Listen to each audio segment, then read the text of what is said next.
And now, Chapter 10. Krishna recovers the son of his teacher.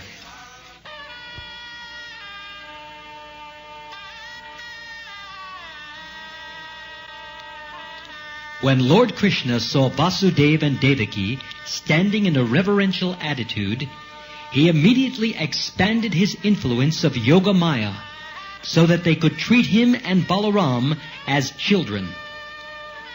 As in the material world, the relationship existing between father and mother and children can be established amongst different living entities by the influence of the illusory energy, so by the influence of Yoga Maya, the devotee can establish a relationship in which the Supreme Personality of Godhead is his child.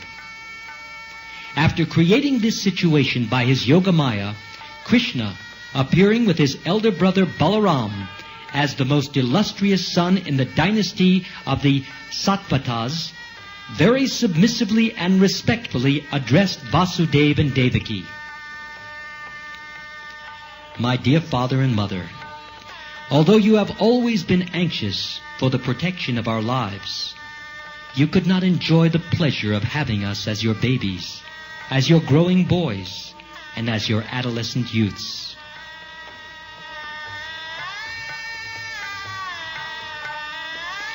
Krishna indirectly praised the fatherhood of Nanda Maharaj and motherhood of Yashoda as most glorious, because although he and Balaram were not their born sons, Nanda and Yashoda actually enjoyed their childhood pastimes.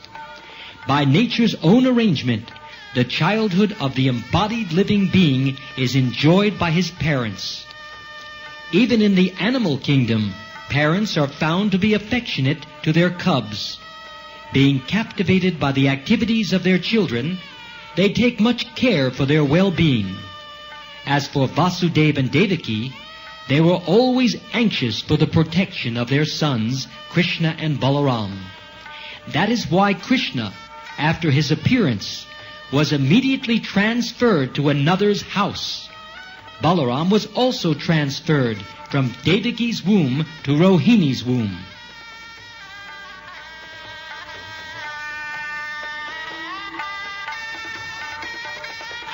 Vasudeva and Devaki were full of anxieties for Krishna and Balaram's protection and could not enjoy their childhood pastimes. Krishna said, "Unfortunately, being ordered by our fate, we could not be raised by our own parents to enjoy childhood pleasures at home. My dear father and mother, a man cannot repay his debt to his parents from whom he gets this body, which can bestow upon him all the benefits of material existence. According to the Vedic injunction, this human form of life enables one to perform all kinds of religious activities, fulfill all kinds of desires, and acquire all kinds of wealth. And only in this human form is there every possibility that one can get liberation from material existence. The body is produced by the combined efforts of the father and mother. Every human being should be obliged to his parents and understand that he cannot repay his debt to them. If, after growing up, a son does not try to satisfy his parents by his actions or by an endowment of riches, he is surely punished after death by the superintendent of death and made to eat his own flesh. If a person is able to care for or give protection to old parents, a chaste wife, children, the spiritual master, Brahmins, and other dependents, but does not do so, he is considered already dead, although he is supposedly breathing. My dear father and mother, you have always been anxious for our protection, but unfortunately, we could not render any service to you. Until now, we have simply wasted our time. We could not serve you for reasons beyond our control. Mother and father, Please excuse us for our sinfulness.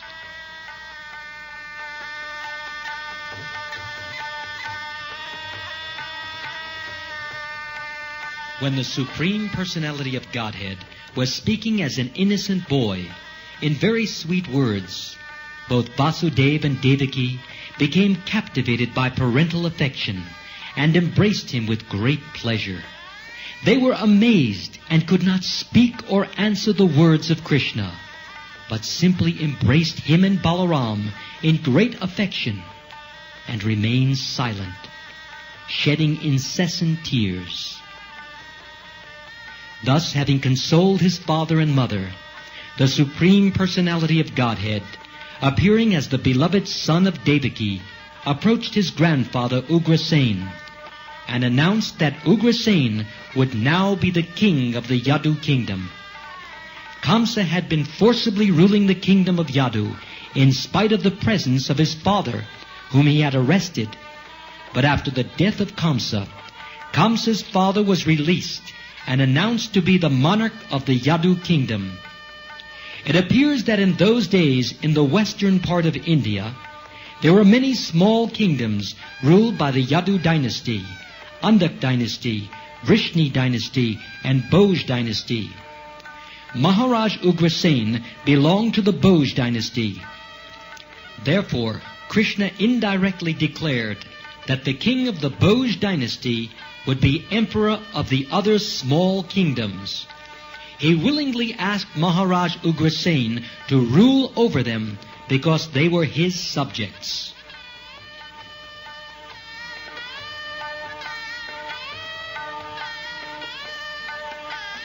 The word praja is used both for progeny and for citizens.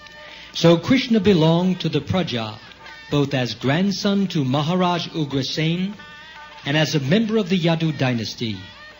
Thus he voluntarily accepted the rule of Maharaj Ugrasen. He informed Ugrasen, being cursed by a yati, the kings of the Yadu dynasty will not rise against the throne. It will be our pleasure to act as your servants. Our full cooperation with you will make your position more exalted and secure, so that the kings of the other dynasties will not hesitate to pay their respective revenues. Protected by us, you will be honored even by the demigods from the heavenly planets.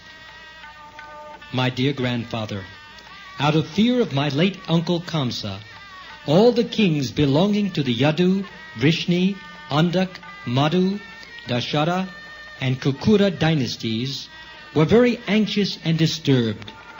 Now you can pacify them all and give them assurance of security. The whole kingdom will be peaceful.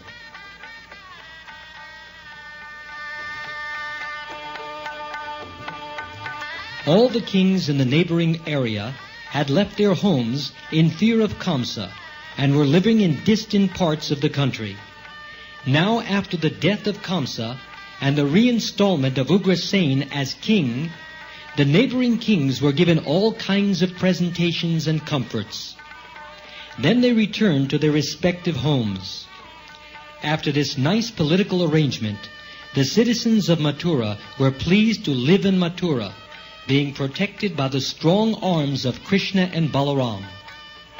On account of good government in the presence of Krishna and Balaram, the inhabitants of Mathura felt complete satisfaction in the fulfillment of all their material desires and necessities. And because they saw Krishna and Balaram daily, face to face, they soon forgot all material miseries completely. As soon as they saw Krishna and Balaram coming out on the street, very nicely dressed, and smiling and looking here and there, the citizens were immediately filled with loving ecstasies, simply by seeing the personal presence of Mukunda. Mukunda refers to one who can award liberation and transcendental bliss. Krishna's presence acted as such a vitalizing tonic that not only the younger generation, but even the old men of Mathura became fully invigorated with youthful energy and strength by regularly seeing him.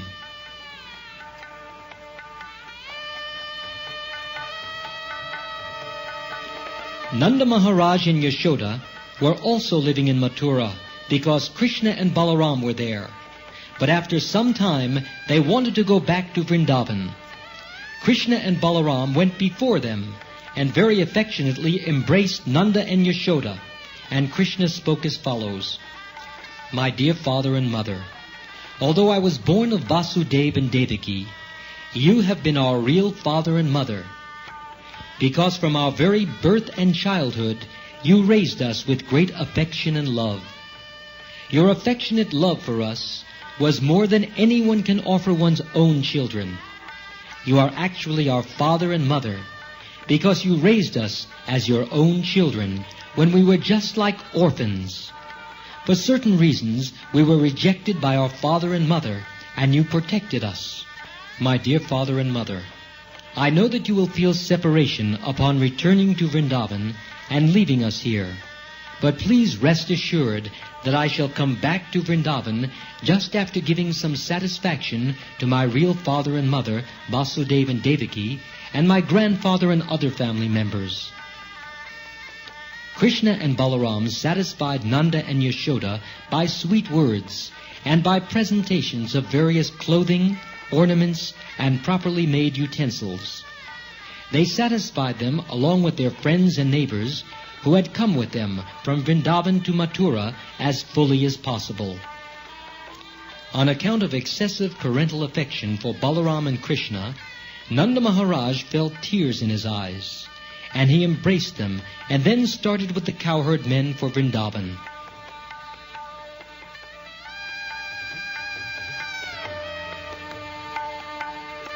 After this, Vasudeva had his son initiated by sacred thread as the token of second birth, which is essential for the higher castes of human society. Vasudeva called for his family priest and learned Brahmins, and the sacred thread ceremony of Krishna and Balaram was duly performed. During this ceremony, Vasudeva gave various ornaments in charity to the Brahmins, and endowed them with cows decorated with silken cloths and golden ornaments. Previously, after the birth of Krishna and Balaram, Vasudeva wanted to give cows in charity to the Brahmins, but being imprisoned by Kamsa, he was able to do so only within his mind. With the death of Kamsa, the actual cows were given to the Brahmins. Then Balaram and Krishna were duly initiated with the sacred thread ceremony, and they repeated the chanting of the Gayatri mantra. The Gayatri mantra is offered to disciples after the sacred thread ceremony, and Balaram and Krishna properly discharged the duties of chanting this mantra. Anyone who executes the chanting of this mantra has to abide by certain principles and vows.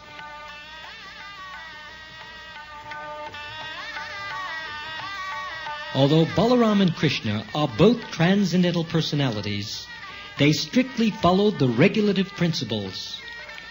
Both were initiated by their family priest, Gargacharya, usually known as Gargamuni, the Acharya of the Yadu dynasty. According to Vedic culture, every respectable family has an Acharya or spiritual master. One is not considered a perfectly cultured man without being initiated and trained by an Acharya. It is said, therefore, that one who has approached an Acharya is actually in perfect knowledge. Lord Krishna and Balaram are the Supreme Personality of Godhead, the master of all education and knowledge. There was no need for them to accept a spiritual master or Acharya, yet for the instruction of ordinary men, they also accepted a spiritual master for advancement in spiritual knowledge.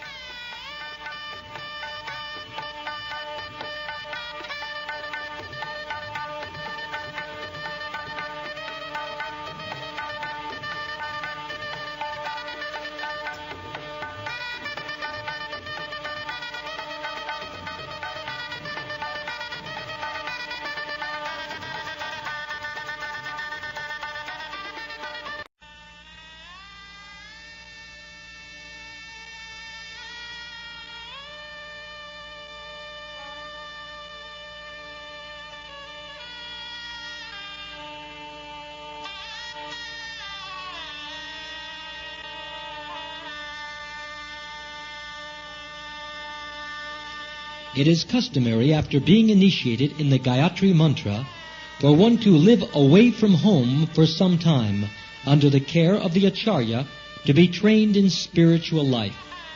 During this period, one has to work under the spiritual master as an ordinary menial servant.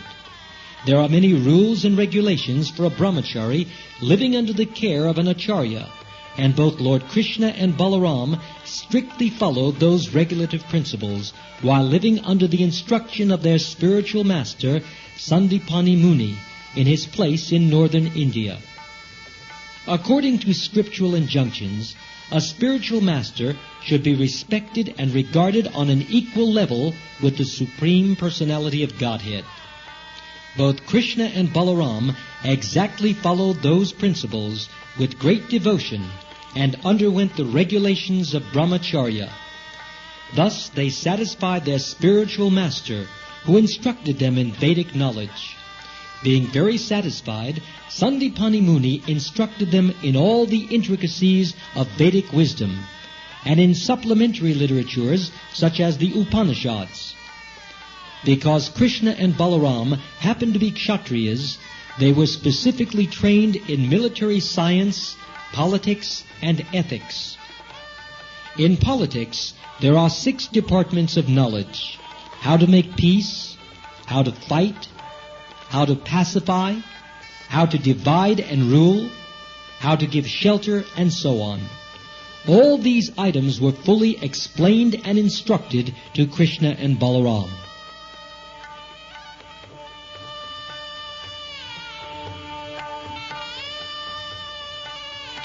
The ocean is the source of water in a river. The cloud is created by the evaporation of ocean water, and the same water is distributed as rain all over the surface of the earth, and then returns toward the ocean in rivers. So Krishna and Balaram, the Supreme Personality of Godhead, are the source of all knowledge, but because they were playing like ordinary human boys, they set the example so that everyone would receive knowledge from the right source. Thus they agreed to take knowledge from a spiritual master. After hearing only once from their teacher, Krishna and Balaram learned all the arts and sciences. In 64 days and 64 nights, they learned all the necessary arts and sciences required in human society. During daytime, they took lessons on a subject from the teacher, and by nightfall, they were expert in that department of knowledge.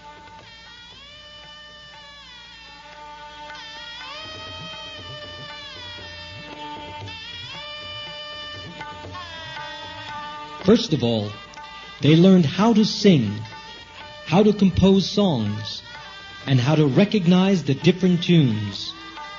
They learned the favorable and unfavorable accents and meters, how to sing different kinds of rhythms and melodies, and how to follow them by beating different kinds of drums.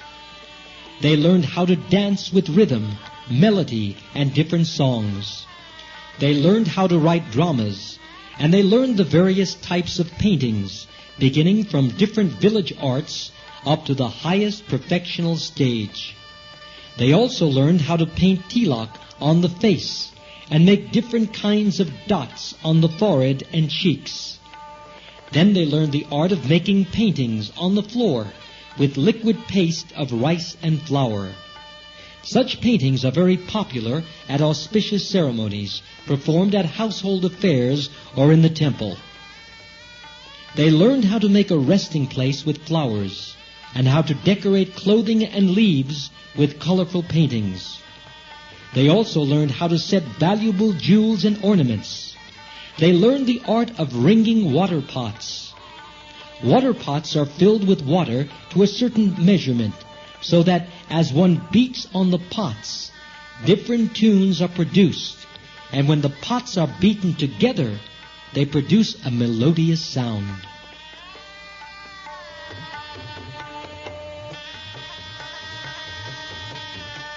They also learned how to throw water in the rivers or lakes while taking a bath among friends. They learned how to decorate with flowers. This art of decorating can still be seen in various temples of Vrindavan during the summer season. It is called Pula Badi. The dais, the throne, the walls, and the ceiling are all fully decorated, and a small aromatic fountain of flowers is fixed in the center. Because of these floral decorations, the people, fatigued from the heat of the summer, become refreshed.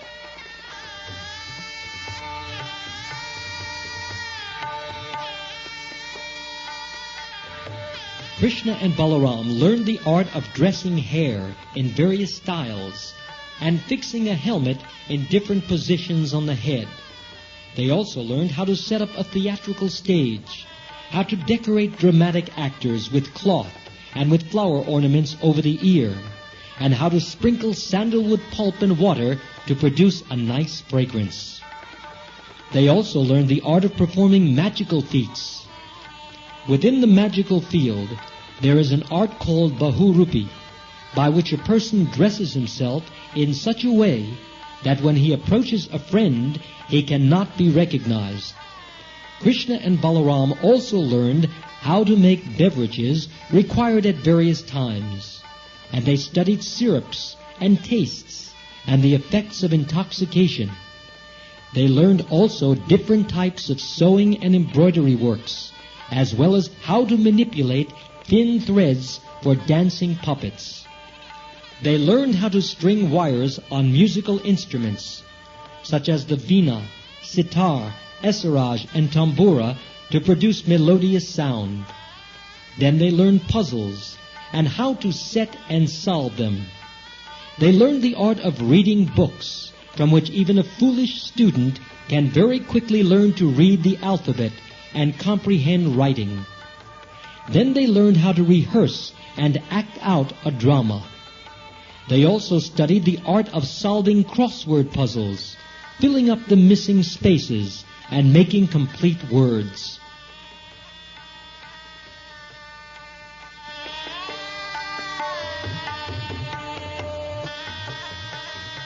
They also learned how to draw and read pictographic literature. In some countries in the world, pictographic literature is still current. A story is represented by pictures. For instance, a man and a house are pictured to represent a man going home. Krishna and Balaram also learned the art of architecture, how to construct residential buildings. They learned to recognize valuable jewels by studying the luster and the quality of their colors. Then they learned the art of setting jewels with gold and silver. They also learned how to study soil to find minerals. This study of soil is now a greatly specialized science, but formerly it was common knowledge even for the ordinary man. They learned to study herbs and plants and to extract medicine from the elements. By studying the different species of plants, they learned how to cross-breed plants and trees and get different types of fruits. They learned how to train and engage lambs and cocks in fighting for sport. Then they learned how to teach parrots to speak and answer the questions of human beings.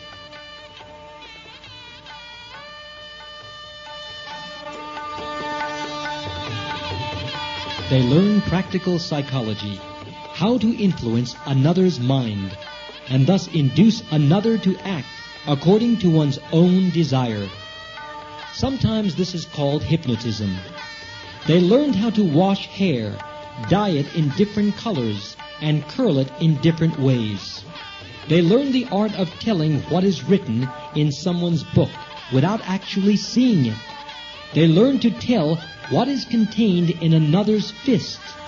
Sometimes children imitate this art, although not very accurately.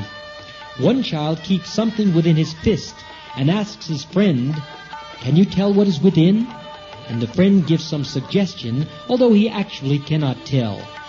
But there is an art by which one can understand and actually tell what is held within the fist.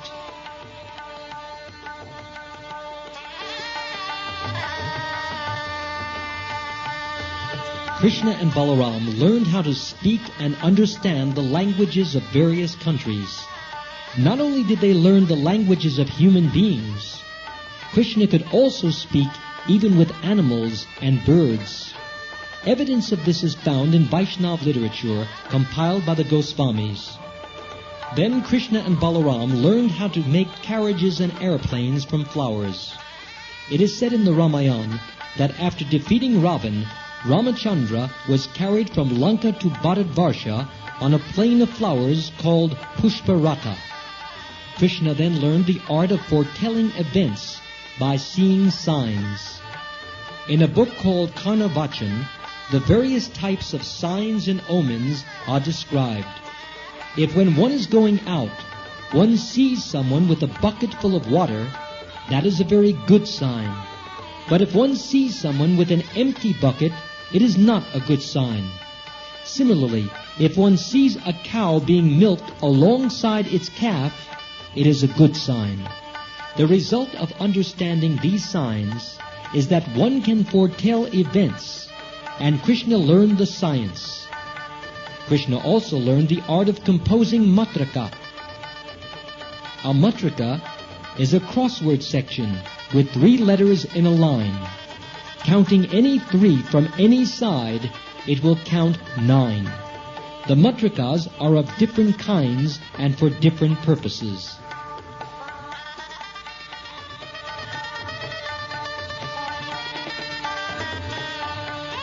Krishna learned the art of cutting valuable stones, such as diamonds, and he learned the art of questioning and answering by immediately composing poetry within his mind. He learned the science of the action and reaction of physical combinations and permutations. He learned the art of a psychiatrist who can understand the psychic movements of another person. He learned how to satisfy one's desires. Desires are very difficult to fulfill, but if one desires something which is unreasonable and can never be fulfilled, the desire can be subdued and satisfied, and that is an art. By this art, one can also subdue sex impulses when they are aroused, as they are even in brahmachari life. By this art, one can make even an enemy his friend, or transfer the direct action of a physical element to other things.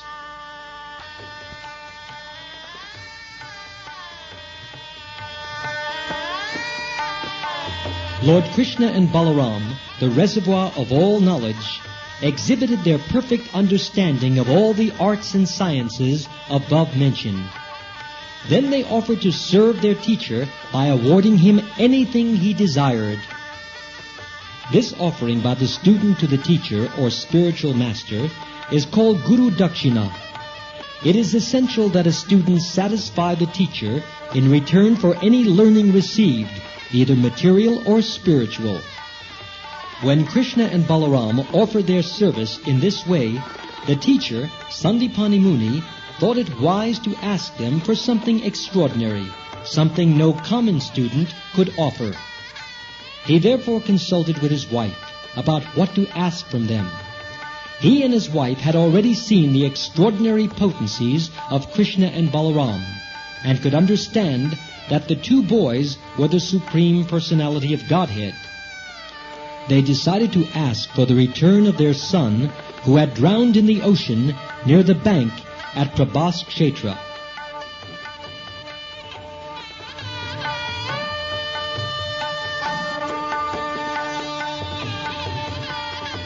When Krishna and Balaram heard from their teacher about the death of his son, they immediately started for the ocean on their chariot.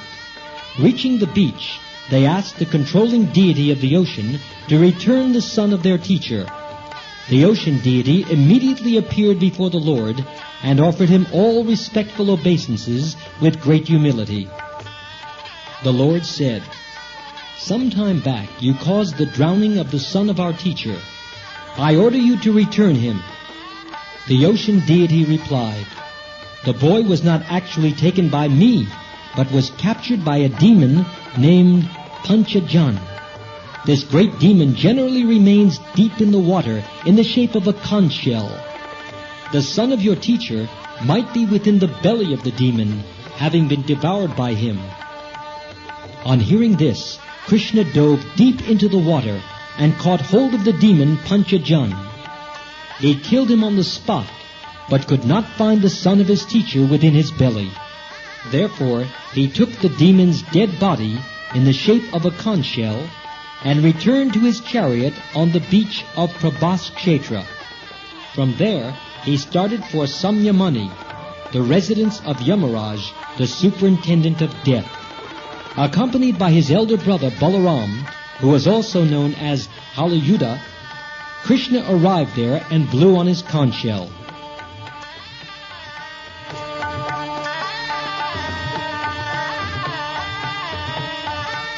Hearing the vibration, Yamaraj appeared and received Sri Krishna with all respectful obeisances. Yamaraj could understand who Krishna and Balaram were, and therefore he immediately offered his humble service to the Lord. Krishna had appeared on the surface of the earth like an ordinary human being, but actually Krishna and Balaram are the supersoul living within the heart of every living entity. They are Vishnu himself, but were playing just like ordinary human boys. As Yamaraj offered his services to the Lord, Sri Krishna asked him to return his teacher's son, who had come to him as a result of his work. Considering my ruling supreme, said Krishna, you should immediately return the son of my teacher.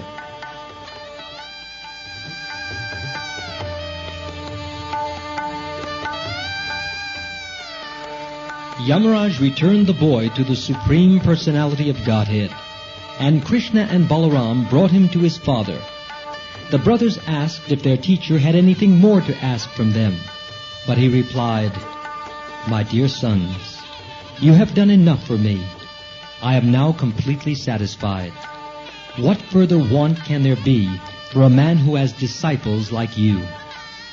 My dear boys, you may now go home. These glorious acts of yours will be renowned all over the world.